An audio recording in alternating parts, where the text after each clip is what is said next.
명가의 조건이라는 제목으로 말씀을 살펴보겠습니다. 물건도 명품이 있고 절기도 명절이 있습니다. 설날은 명절에 속하는 거예요. 명품이 있고 명절이 있고 명인이 있고 명가가 있는, 좋은 집안은 명문대가다, 명가가 있습니다. 여러분, 우리가 사람을 만나서 가정을 이루고 살아가는데 하나님께서는 교회보다 가정을 먼저 만드셨는데 어떻게 하면 우리가 행복한 가정, 쓰임받는 가정, 복된 가정을 만들 수 있을까요? 오늘 성경 말씀은 하나님께서 이스라엘 백성들에게 10가지 계명을 주시는 말씀입니다. 오늘 출애굽기 20장 1절에 보면 하나님께서 말씀하여서 말씀으로 말씀하여 말씀하시되, 온통 말씀 얘기하는, 하나님께서는 이스라엘 백성들에게 삶의 원리를 가르쳐 주는 거예요. 성경에 명령들이 있습니다. 문하 명령, 생육해라, 번성해라, 충만해라, 정복해라, 다스리라. 창세기 1장에 나오는 문하 명령, 쉐마 명령, 또 여기는 10가지 계명을 주십니다. 구약 성경에 보면 하지 말라는 명령이 365가지 나오고 하라는 명령이 248가지가 나오는데 왜 하나님께서는 구구절절히 까칠하게 많은 명령을 줄까요? 모든 것은 이렇게 룰이 있는 거예요. 올림픽에서 메달을 따도 실격을 당하면 메달을 박탈당합니다. 모든 것은 매뉴얼이, 물건을 사면 사용, 제품 사용 설명서가 있듯이, 보험을 들 때는 보험 약관이 있듯이, 수학에는 공식이 있다, 과학에는 법칙이 있다, 영어에는 용법이 있듯이, 성도가 생활할 때도 생활의 그 매뉴얼이, 명품이라고 할 때는 그 명품이 만들어지기까지 바늘 땀땀이 그게 다르다는 거예요. 명품은 아무래도 명품이에요. 명인은 명인이고 명가는 명가고 명절은 명절이라는 거예요. 유태인들이 강한 이유는 명절을 잘 셌다 그러잖아요. 절기를 잘 지낸다 그러잖아요. 유월절이다, 초막절이다, 장막절이다. 절기가 되면 가족들이 다 모여서 음식을 같이 먹고, 그때 둘러앉아서 할머니가 할아버지가 들으라 이스라엘아, 하나님은 하나이시다, 마음을 다하여 뜻을 다하여 힘을 다하여 주 너의 하나님을 사랑해라, 탈무드를 미드라시를 율법을 계명을 선포를 하니까 말씀을 들으면서 자녀 교육이 되어진다는, 거기서 같은 음식을 먹으면서 그 밥상머리에서부터 세대 차이 없는 가정교육이, 전제교육이 반듯하게 되어지니까 유태인들은 세계 다 끌어모아도 1500만 명밖에 안 되는 것들이 세계 최우수 민족이다, 그런 명문 족속을 만들어가는 것입니다. 그런데 거기 조건이 있는 거예요. 여기 보면 하나님께서 이스라엘 백성들에게 계명을, 율법을, 말씀을 주시는 거예요. 이게 오늘 말씀의 핵심이, 하나님을 미워하고 죄를 짓는 것들은 3, 4대의 끝장이 나고, 하나님을 사랑하고 그 계명을 지키는 자들은 수천 대까지 복을 받는다. 여러분, 신앙생활 우리가 잘하는 것은 이 저주는 빨리 끊고 축복은 오래오래 길게 흐름을 유지하는 것이, 이게 중요합니다. 하나님을 미워하고 죄를 짓는 것들은 3, 4대 벌을 받는다. 여러분, 3, 4대 벌을 받으면 5대쯤 되면 벌 받을 종자가 없어요. 씨가 말라버립니다. 저주는 3, 4대 끝장이 나고 막장이 되고, 축복은 흘러가는데 이게 수천 대까지 흘러간다는 거예요. 모든 것은 유통기한이 있습니다. 성경의 왕들을 보면 그 사사 때 엘리 제사장이 40년을 사역을 했더라고요. 그 다음에 첫째 왕 사울 왕도 40년, 다윗 왕도 40년이에요. 다들 40년이 여러분 긴 세월입니다. 우리 교회가 올해가 40주년입니다. 이런 40년 세월 동안 엘리는 특별히 자식 농사에 실패를 해서 엘리가 하나님의 영광이 떠나고 엘리 집안이 폭삭망합니다. 사울 왕도 역시, 사울 왕은 자식 농사보다도, 자식은 요나단은 좋았는데 자식 농사를 잘못한 거예요. 자기 케어를 잘못해서 패가 망신한 사람이 사울 왕이고, 다윗 왕은 솔로몬이라는 그 아들은 잘 키웠는데 손자 농사를 못한 거예요. 솔로몬의 손자 르호보암 때 나라가 분리가 됩니다. 가정들을 보면 100점짜리 가정은 아무도 없는 거예요. 여러분, 어떻게 하면 우리가 저주의 사슬, 안 좋은 일들은 3, 4대에 끝을 내고 축복은 우리가 수천 대까지 도도하게 흘러가게 하느냐. 좋은 사람은 은혜가 임하고 은혜가 머물고 은혜가 흘러가는 사람이 좋은 사람이에요. 쓰임받는 가정은 성령이 임하시고 성령님이 여호수아와 같이 머물러 계시고 성령님이 마음껏 운행하시는 그런 가정이 좋은 가정이에요. 이런 건강한 사람은 피가 잘 흘러가는, 혈행이 피가 잘 흘러가는 사람이 건강한 사람이에요. 피가 고난 게 피곤한 거예요. 혈관이 노폐물이 있고 피가 잘 안 흘러가는 게 이게 모든 심혈관의 병이 되는 것듯이, 여러분, 우리의 가정이 어떻게 하나님 은혜가 흘러가느냐, 은혜가 막히느냐, 이게 여기 차인데, 하나님께서는 수많은 율법을 주어서 이 율법을 지키면 복을 받고 율법을 안 지키면 벌을 받는다는. 우리나라 사람이 미국 가서 가장 출세한 사람이 강영우 박사 가정이라 하더라고요. 강영우 박사 가정의 그 얘기를 보니까 참 기구한 그런 스토리가 있더라고요. 어릴 때 아빠가 돌아가십니다. 아빠가 일찍 돌아가시고 이 강영우라는 학생이 중학생 때 축구하다가 볼에 맞아가지고 눈을 다쳤는데, 그때만 해도 의학 기술이 떨어지니까 두 눈을 다 잃어버립니다. 완전히 실명을 하고 그 충격으로 어머니가 돌아가십니다. 또 누나가 또 죽습니다. 동생이 둘이 있는데 동생 하나는 고아원 가고 하나는 누구 친척이 데려가고 집안이 그냥 풍지박산 나버려요. 이 강영호라는 학생이 실명을 하고 그런 어려운 가정에 고아가 돼가지고 강영호가 포기는 없다. 포기는 배추 셀 때 한 포기도 포기. 실패는 없다. 실패는 바느질할 때 실패야 바느. 이래가지고 장애인 최초로 미국에 유학을 갑니다. 미국 가서 여러분, 한국 이민 역사 100년 역사에 가장 출세한 사람이 강영호 박사예요. 그곳에 가서 박사학위를 받고 미국의 부시 행정부의 대통령 차관보가 됩니다. 이민 100년 역사에 장애인 최초의 박사가 되고 장애인 최초의 가장 출세한, 대한민국 역사에 가장 출세한 사람이 강영호 박사인데, 그분의 가정 얘기를 보니까 부인을 잘 만났더라고요. 석은옥이라는 그 권사님을 잘 만났어요. 다 하기, 여자 하기 나름에. 남자들은 다 허발이라고 봐야 돼요. 마주보는 여자가 마누라, 옆에 있는 여자가 여편네, 집안에 있는 태양 같은 여자가 안해, 해를 품은 달이라고, 다 엄마 손이 약손이고, 성경을 봐도 그렇고 다 그 집안에 그 석은옥이라는 그 부인을 만나면서 강영호가 이제 팔자가 풀렸다고 보는 거예요. 아들을 두 낳았습니다. 큰아들은 아빠가 늘 눈이 아프니까 안과 의사가 돼서 미국에 학회장을 하고 그런 좋은 의사가 되어서 평생 아버지를 돌봅니다. 둘째 아들이 법률을 해서 똑똑한, 역시 오바마 행정부의 대통령 차관보가 되는 거예요. 그런데 그 둘째 아들은 걔가 그 오바마 행정부에 가서 거기서 스카웃이 되더만 동성애를 또 찬성한다 하더라고요. 다 보면 100점짜리 가정은 없어요. 여러분, 어떤 사람 몸에 세균이, 병균이 없을까요? 어떤 가정에 애물단지가 없을까요? 어떤 교회에 시험거리가 없을까요? 어떤 나라에 문제가 없을까요? 사람마다 개성이 다르고 가정마다 가풍이 있고 교회마다 영성이 다르고 나라의 국격이 있듯이, 여러분, 그 강영호 박사 집안에도 제가 볼 때 둘째 아들이 너무 많이 나간 거예요. 너무 그런 동성애를 찬성하는 그 부분은 동의할 수가 없는 거예요. 어느 가정이든지 다 공가가 있고 장단점이 있고 명함이 있다는 거죠. 성경에 있는 가정들을 보면 그렇습니다. 제일 대표적인 가정이 아브라함 가정입니다. 아브라함, 이삭, 야곱, 아브라함의 가정을 봅시다.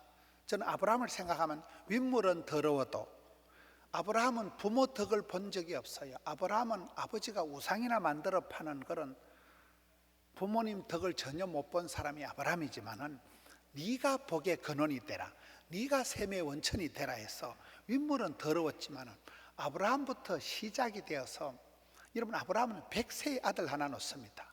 그의 아들 이삭은 환갑이 지나서 아들 하나 놓습니다. 이 집안은 늦게 응답받는데 은사받은 집안이에요. 100세의 아들 하나 낳았지만 그 아들이 자라서 하늘의 별과 같이 바다의 모래같이 세계 37억이나 되는 자손을 퍼뜨린 집안이 아브라함 패밀리잖아요. 그의 아들 이삭은 또 누굽니까? 이삭은 몸은 약해 빠져도, 성경이 제일 약해 빠진 사람이 이삭입니다. 그게 약해 빠졌으니까 하나님이 100배로 복을 주셔서 졸지도 주무시지 않고 눈동자같이 왜 깜빡 조는 순간 죽어버릴까 싶어서 그 아들이 마침내 왕성창대 거부가 되었더라. 싸울 힘도 없이 쫓겨다녔지만 르호봇의 복을 주시고 지경을 넓혀주신 사람이 이삭입니다. 그의 아들 야곱은 또 누굽니까? 성질은 개떡 같아도, 야곱은 인간적으로 아주 문제가 많은 사람이에요.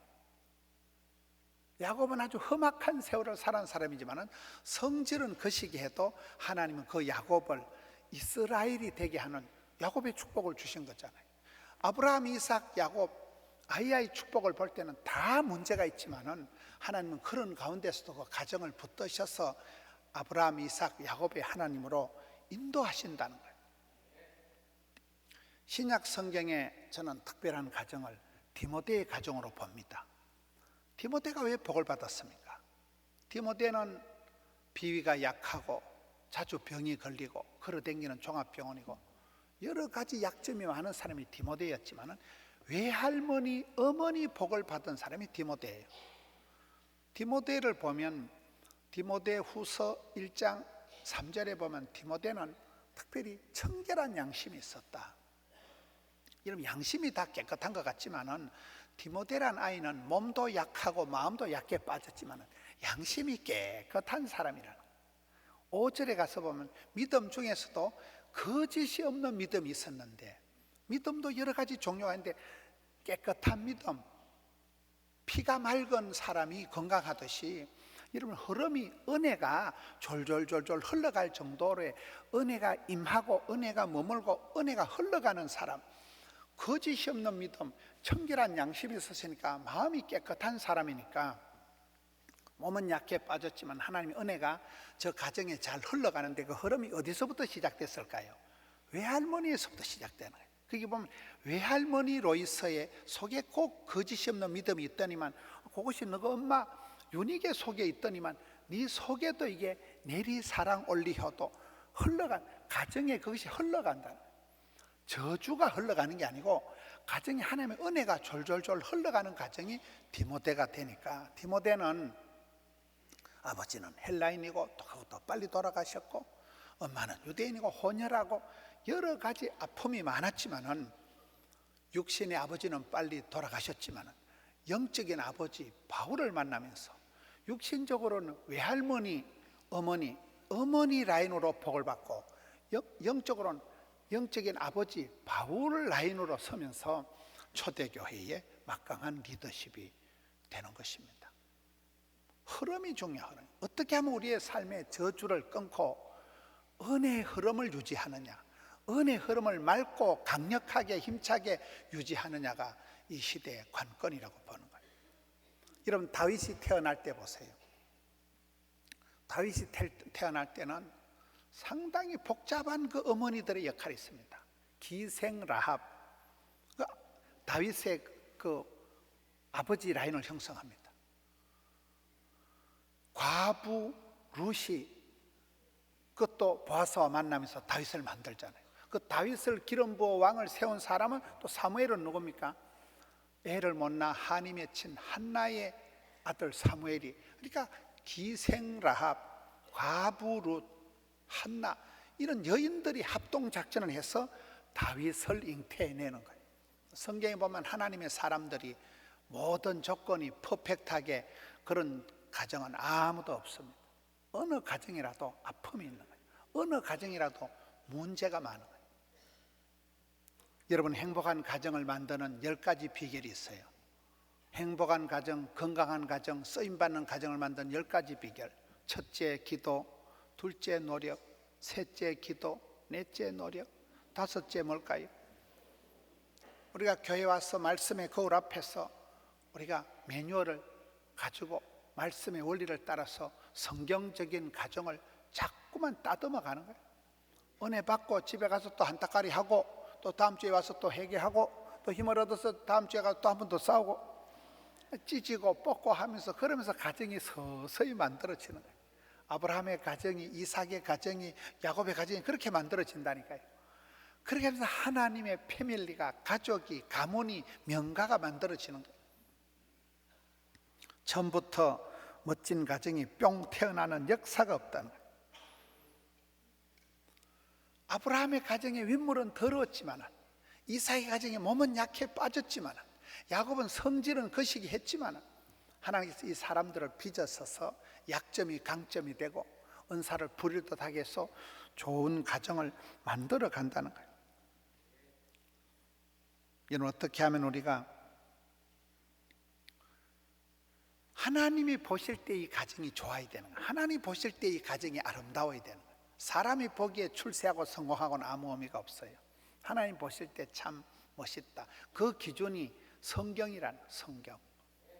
성경의 말씀에 이스라엘 백성들이 살아갈 매뉴얼을 준 것이, 이게 613가지 율법이 있고 그 중에 대표적인 것이 10계명이 오늘 본문의 말씀. 하나님 10가지 계명을 주실 때 조건을 줘, 조건을.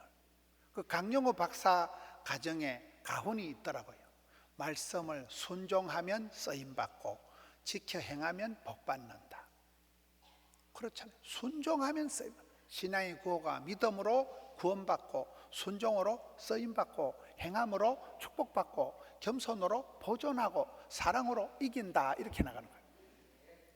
순종할 때 여기 계명을 순종하고 하나님을 사랑하고 계명을 지키는 자는 천대까지 은혜를 받을 것이고, 하나님을 미워하고 죄를 짓는 자들은 3, 4대 은혜의 막장이 된다는 거예요.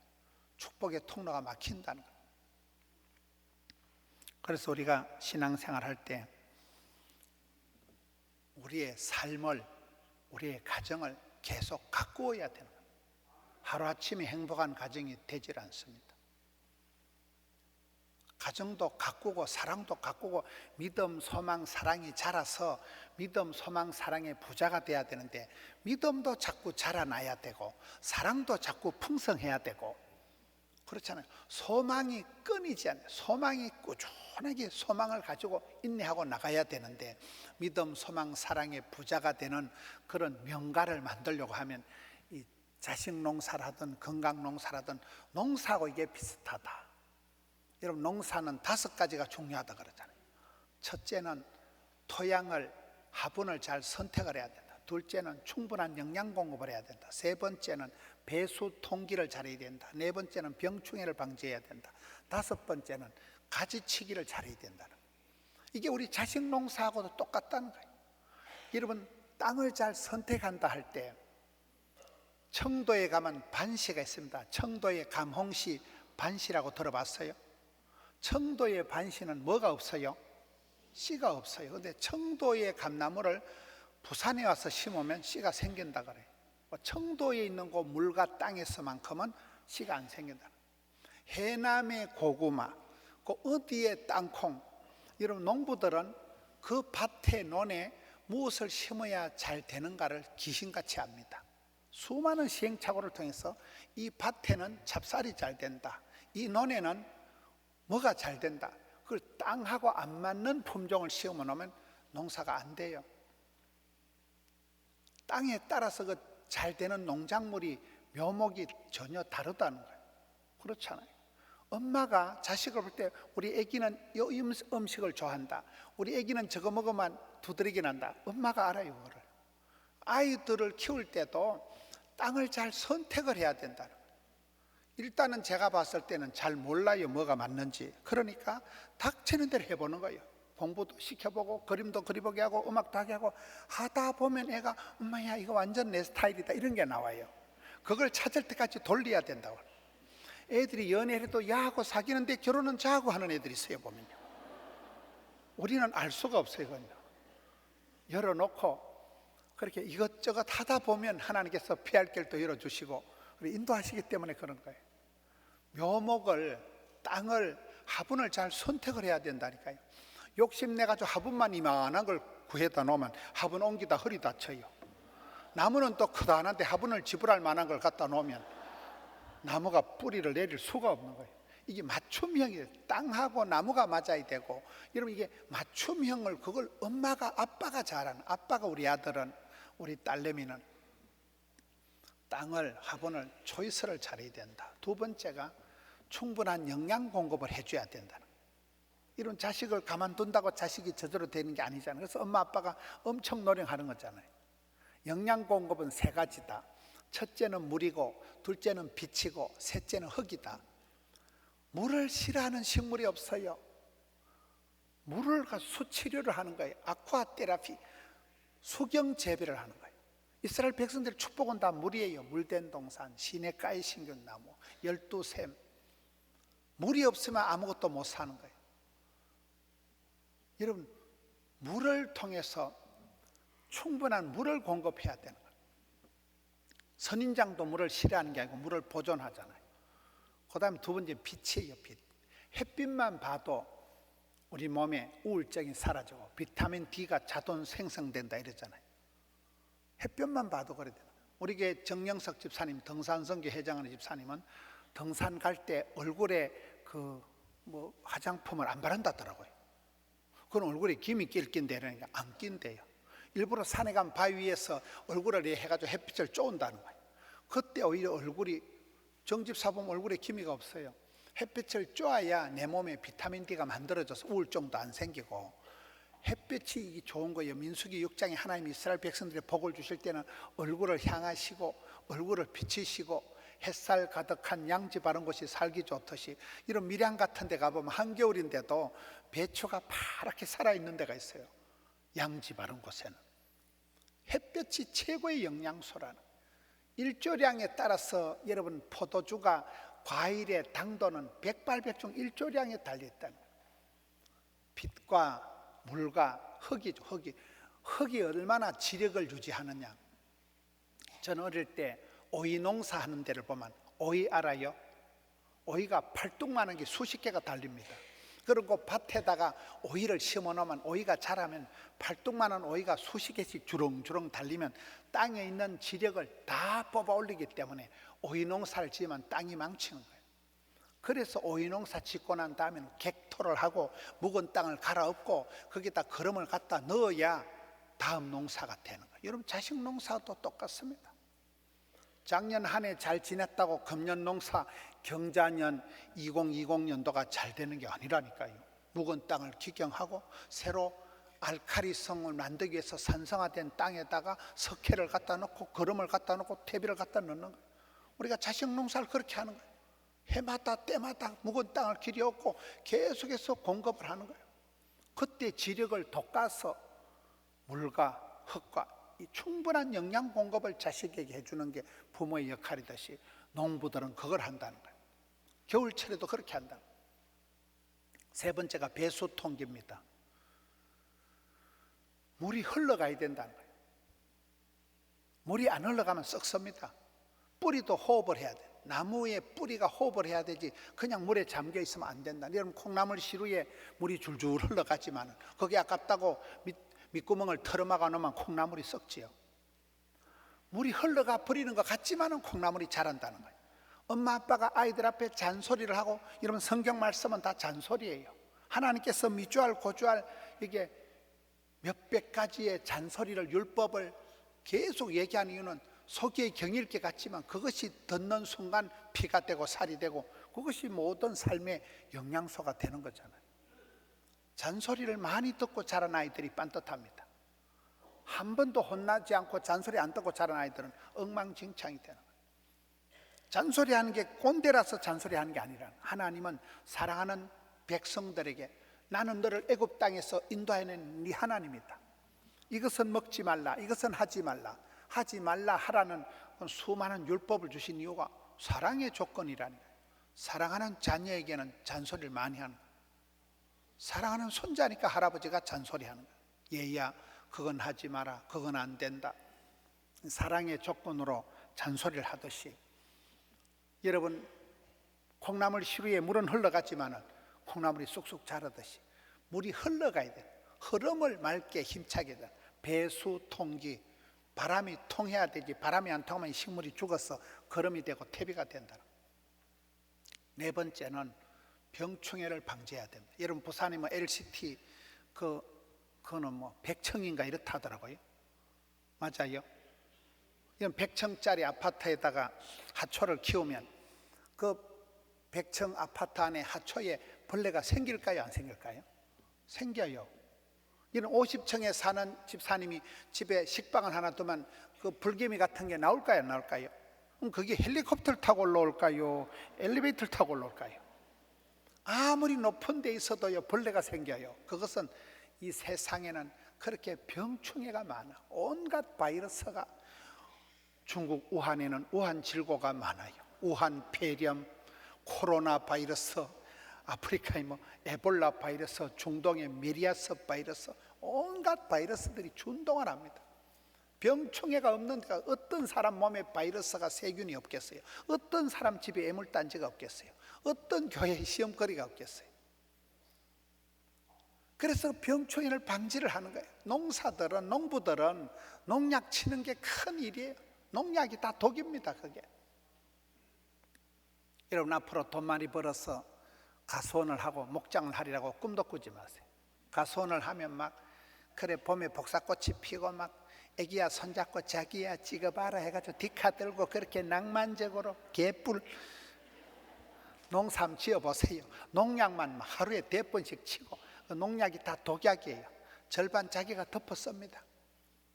농약을 범벅을 해야 농사가 되지, 농약을 안 치면 이게 나오지라는 거예요. 그냥 이파리가 다 꼬시러지고 열매가 다 떨어져 버려요. 그렇게 여러분 병충해를 방지해야 되는 것이, 신앙생활도 똑같아. 우리 아들 중에 하나가 신천지를 가보세요. 우리 애 중에 하나가 2단 3단에 빠져보세요. 집안이 어려워요. 집안이 명절이 아니에요. 해결이 안 됩니다, 잘. 그래서 우리가 사전에 예방을 해야 되고, 바른 신학, 성경 말씀대로, 율법의 말씀대로 따박따박 말씀대로 살아가다 보면 2단 3단들이 와도 꿈쩍을 안 해요. 그런데 말씀을 벗어나면 2단 3단들이 말이 솔게 돼가지고 한 번 가족 중에 2단 3단에 빠지면 참 집안 분위기가 말로 못합니다. 어렵습니다. 그래서 병충해를 방지해라. 마지막으로는 여러분 좋은 농산물을, 좋은 나무를, 과일을 키우려고 하면 세력 조절을 해야 된다. 가지치기를 잘해야 된다. 그냥 디고마고 자라게 두지 않는다는, 이 세력 조절해서 5년 뒤에 10년 뒤에 이 나무가 어떻게 될지를 미리 예상을 해서 사정없이 전지 작업을 한다는 거예요. 요한복음에 보면 하나님께서는 그 포도나무가 더 열매를 맺도록 깨끗하게 하시듯이 어머니가, 아버지가 자녀들을 그렇게 농사라는 거예요. 과감하게 애들 뭐라 하는 거예요. 그런 친구는 만나지 마라. 인간관계 가지치기를 하고 삶의 구조조정을 하는 이유가 그렇습니다. 가지치기에도 원리가 있더라고요. 첫째는 웃자란 가지, 햇빛 가리는 가지, 지 혼자 자라는 가지는 잘라야 된다는 거예요. 교만한 가지, 웃자란 가지는 안 된다는 거예요. 고루고루 햇빛을 봐야 되기 때문에 햇빛 가리는 가지는 자릅니다. 둘째, 안으로 파고드는 가지는 자릅니다. 가지가 너는 담장 너머로 뻗어가는 나무, 밖으로 뻗어나가야지 안으로 들어와도 어디까지 가겠어요?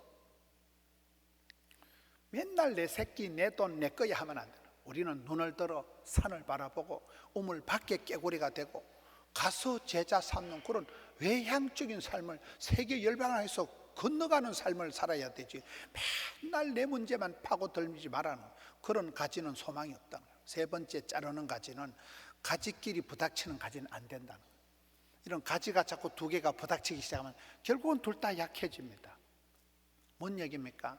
가정이나 교회나 어떤 공동체든지 싸움박질을 하면 안 돼요. 아무리 가정이 좋아도 엄마가 아빠가 맨날 싸우면 그 집은 절대 안 됩니다. 아무리 아버지가 문제가 있어도, 아무리 엄마가 어려움이 있어도 가정에서는 절대로 싸우지 마세요. 교회에서도 다투는 가정, 가지끼리 부닥치는 가정은 결국 둘 다 쇠약해지기 때문에 주인은 미련 없이 둘 다 잘라내린다는 거예요. 다투면 안 돼요. 다투면 마귀의 놀이터가 되는 거예요.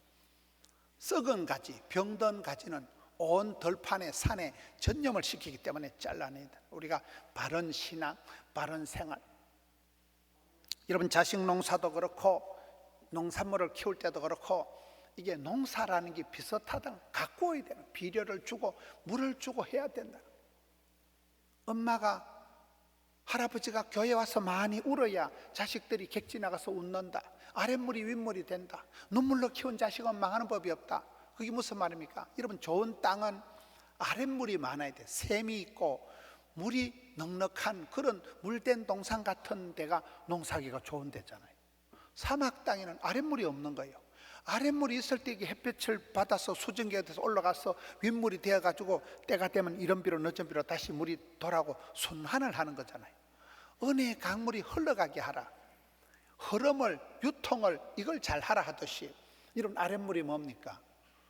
엄마가, 아버지가 교회 와서 울면 눈물은 땅에 떨어지는 게 아니다. 눈물은 H2O 물이 아니고 영혼의 해독소란.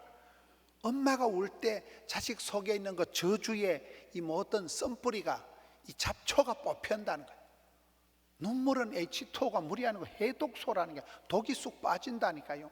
엄마가 울 때 그 눈물이 고여서 찬송이 하늘에 사무치고 기도가 주께 상달이 되듯이 엄마의 눈물이 주께 상달이 되면 아들, 딸 삶 속에 그것이 반드시 나타나는 거예요. 이런 은택이라는 거예요. 은택이. 하나님 은혜가 내려와 큰 연못을 이루는 게 은택입니다. 여러분, 우리 어떨 때 엉망진창으로 살아도 괜찮은 것은 친정 엄마가, 친정 아버지가 나를 위해서 평소에 많이 우러났기 때문에 그것이 큰 은택을, 큰 은혜의 저장 땡거를, 연못을 이루어 넣어서 자식들은 꽃감 빼먹듯이 살아가면 되는 거잖아요. 그렇습니다. 그래서 우리가 이 명절을 지나면서 어떻게 하면 우리가 명품 인생을 살아가고 어떻게 하면 우리가 명인이 되고 명가를 이루느냐. 처음부터 명가는 아무도 없어. 성경의 많은 가정들을 보면 굉장한 아픔이 있고 어려움이 있었지만 포기하지 않고 끝까지 따듬어가고 비료 주고 물 주고 가지치기 하고 자식 농사를 통해서 오랜 세월 속에 어느 날 보면 명품이 되고 어느 날 보면 명문대가가 되는 것입니다. 포기하면 안 되는. 아픔이 있기 때문에 겸손하고 아픔이 있기 때문에 그것 때문에 큰 소리 못 치고 그것 때문에 엎드려 기도하다가 하나님께로부터 진짜 백이 복을 받는 것입니다. 어떻게 하면 우리가 저주는, 고통은 3, 4대 끝을 내고 축복은, 하나님의 은혜는 수천 대가 이어지도록 도도하게 흐름을 유지하느냐, 어떻게 하면 명가를 이루느냐.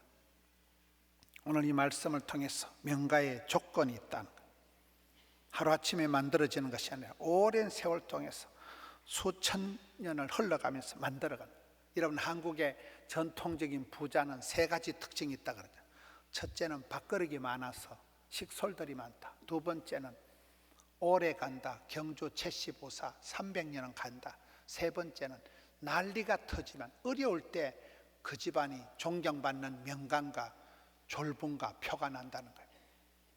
여러분, 임진왜란, 병자호란, 6.25 동란 난리가 터지면 평소에 존경받는 대감은 종놈들이 와서 딱 지켜주지만 평소에 백성들의 피를 빨아먹고 인간 수전노 소리 듣는 그런 졸부들은 종놈들이 와서 죽창으로 난리통에 찔러 죽인다는 거예요. 여러분, 죽창에 찔리는 게 낫겠어요? 존경받는 게 낫겠어요? 평소에 선을 행하고 평소에 백성들, 여러분, 경주 채시부자는 건동 백리 안에 굶어 죽는 사람이 하나도 없게 하라.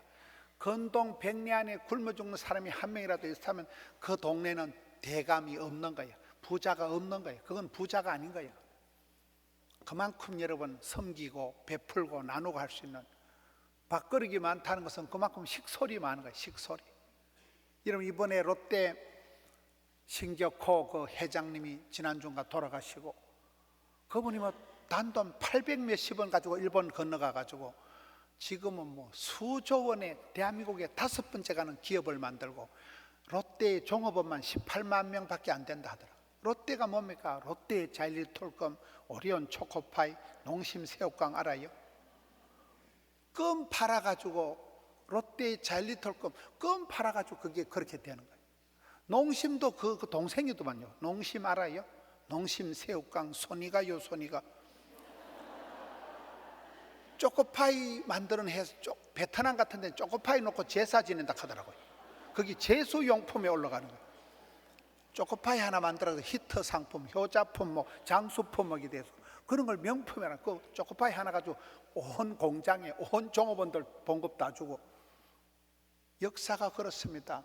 껌 하나 팔아가지고 롯데가 저렇게 18만 명 종업원을 거느리고, 백부장의 축복은 종업원 100명 거느린 사람이 백부장의 축복이라 하잖아요.